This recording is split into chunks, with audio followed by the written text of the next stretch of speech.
किसी ने बड़े कमाल की बात कही है कि कोई भगवान के लिए सब कुछ छोड़ देता है और कोई भगवान पर सब कुछ छोड़ देता है। नमस्ते दोस्तों, मैं हूं आरजे कार्तिक। ये कहानी माधव दास जी महाराज जी की। जगन्नाथपुरी में रहते थे और उनकी भक्ति के जो चर्चे थे वो दुनिया में पहुंच चुके थे। इतनी ज्यादा भक्ति करते थे, वो किसी से ज्यादा मिलते जुलते नहीं थे। वो कहते थे कि मैं हूं सिर्फ प्रभु का और प्रभु मेरे हैं, मुझे किसी और की आवश्यकता नहीं है। वो ज्यादा किसी से बातचीत नहीं करते थे। वो कहते थे कि प्रभु आते हैं, मुझे दर्शन देते हैं, लीलाएं करते हैं, मैं उन्हें भोग लगाता हूं, मेरे साथ खेलते हैं। माधव दास जी की बहुत ख्याति थी। एक बार वो बीमार पड़ गए और बीमार इतना ज्यादा हो गए कि उनसे उठा बैठा नहीं जा रहा था। बहुत कमजोरी आ चुकी थी। बहुत लोग आए, उन्होंने कहा कि हम आपकी सेवा करना चाहते हैं, आपकी स्थिति ठीक नहीं है। लेकिन माधव दास जी ने सबको मना कर दिया। धीरे धीरे कमजोरी इतनी बिगड़ चुकी थी, इतनी ज्यादा बढ़ चुकी थी कि भगवान ने अपने भक्त की जब वो हालत देखी तो उनसे रहा नहीं गया। कहते हैं कि भगवान सेवक बनकर के माधव दास जी की सेवा करने के लिए आए और माधव दास जी उस हालात में थे कि उन्हें समझ में नहीं आया कौन आया जो मेरी मदद कर रहा है। भगवान उन्हें उठाते, बैठाते, नहलाते, उनका ख्याल रखते, उनके लिए भोजन का प्रबंध करते, उनकी सेवा करते। धीरे धीरे जब दिन बीतने लगे और माधव दास जी की जो हालत थी, जो तबीयत थी, वो थोड़ी सी ठीक होने लगी। जब उन्हें होश आने लगा तो उन्होंने पहचाना कि प्रभु साक्षात आए हुए हैं।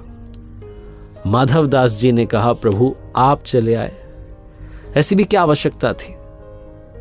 भगवान ने कहा कि तुम्हारी वो हालत मुझसे देखी नहीं गई, तुम किसी और की मदद लेना नहीं चाहते थे, तो मुझे ही तुम्हारी सेवा के लिए आना पड़ा। और माधव दास जी कहने लगे कि आप तो प्रभु हैं, साक्षात भगवान हैं, आपको सेवा करने की क्या आवश्यकता थी। आप तो मेरी ये जो बीमारी है, जो मेरा रोग है, इसको ऐसे ही गायब कर सकते थे। भगवान कहते हैं कि तुम्हारा प्रारब्ध था। प्रारब्ध का मतलब पूर्व संस्कार थे, तुम्हारा भोग था, भोगना तो पड़ेगा, तुम्हारे कर्म थे, उसका फल है। और तुम्हें बताना चाहता हूं कि अभी तो 15 दिन तुम्हें और इसी हालत में रहना है, ऐसे ही बीमार रहोगे। माधव दास जी ने हाथ जोड़ लिए, कहने लगे, प्रभु अब मुझसे रहा नहीं जाता, मैं ऐसे रह नहीं सकता, मुझे बहुत कमजोरी लगता है, प्राण छूट जाएंगे, ये बीमारी सही नहीं जाती। कहते हैं कि भगवान ने अपने भक्त की वो जो बीमारी के 15 दिन थे बचे हुए, वो खुद ले लिए। उन्होंने कहा, मैं बीमार रहूंगा, तुम स्वस्थ हो जाओ। ये तो बात हो गई भक्त के लिए भगवान के प्रेम की। लेकिन आज भी साल में एक बार जगन्नाथ भगवान जी को स्नान कराया जाता है, जिसे स्नान यात्रा कहा जाता है। स्नान यात्रा करने के बाद हर साल 15 दिन के लिए जगन्नाथ भगवान जी आज भी बीमार होते हैं। 15 दिन के लिए मंदिर के पट बंद कर दिए जाते हैं। कभी भी भगवान जगन्नाथ जी की रसोई बंद नहीं होती है। लेकिन ये जो 15 दिन होते हैं, इसमें रसोई बंद कर दी जाती है। वैद्य जी आते हैं भगवान की बीमारी को जांचने के लिए।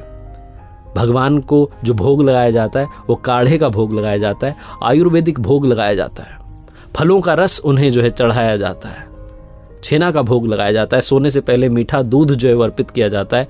भगवान जगन्नाथ बीमार हो गए, 15 दिनों तक आराम करते हैं और आराम के लिए मंदिर के पट बंद कर दिए जाते हैं, उनकी सेवा की जाती है ताकि वो जल्दी स्वस्थ हो जाए।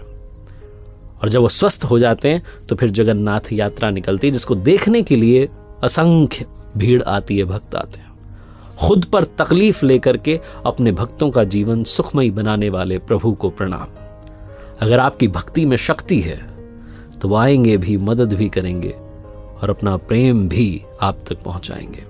ऊपर वाले के आशीर्वाद के साथ, अपनी मेहनत और अपनों के प्यार के साथ कर दिखाओ कुछ ऐसा कि दुनिया करना चाहे आपके जैसा। देखते रहिए हर सोमवार सुबह 9:30 बजे मेरे साथ एक नई कहानी और हर शुक्रवार सुबह 9:30 बजे लर्निंग सीरीज का एक नया वीडियो।